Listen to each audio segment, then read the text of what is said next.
একটা সময় আমি তার সহশিল্পী, ঘরের মানুষ যেটাই থাকি না কেন, কিন্তু আমি যখন স্ক্রিনে এই মানুষটাকে দেখি তখন সে তার প্রফেশনাল জায়গা ছাড়া কখনোই আপনাদের সাথে শেয়ার করে না।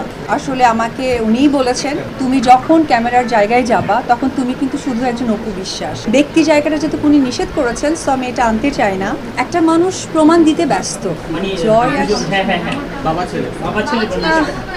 আচ্ছা, বাবা ছেলে সম্পর্কে অ্যাকচুয়ালি কেমন একটা প্রশ্নের মধ্যে পড়ে। ও আচ্ছা, আসলে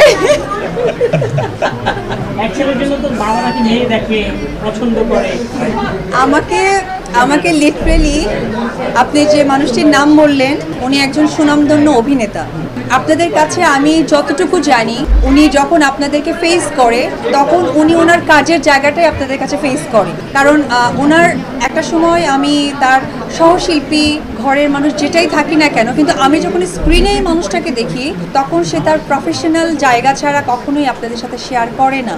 সেই পরিপ্রেক্ষিতে আমি নিজেও আসলে আমাকে উনিই বলেছেন, তুমি যখন ক্যামেরার জায়গায় যাবা তখন তুমি কিন্তু শুধু একজন অপু বিশ্বাস। সো তুমি তোমার প্রফেশনটাকে প্রেজেন্ট করো, ব্যক্তি জায়গা না। এখন আপনাদের প্রশ্ন আসতে পারে যে আপনি ব্যক্তি জায়গাটা নিয়ে এনেছিলাম এই কারণ সেই সময়টা আমি একজন নারী ছিলাম, একজন মা ছিলাম। বাট আজকে আপনাদের কাছে আমি একজন চিত্রনায়িকা অপু বিশ্বাস, আমি ওর কাছে দিদি, আপনাদের কাছে ঢালুইট কুইন। সবকিছু মিলে আমার মনে হয় যে ব্যক্তি জায়গাটা যেহেতু উনি নিষেধ করেছেন, সো আমি এটা আনতে চাই না। ওই জায়গা থেকে আমার ছেলে বা যে প্রশ্নটা করলেন সেটা হয়তো উত্তরটা সঠিকভাবে দিতে পারলাম না।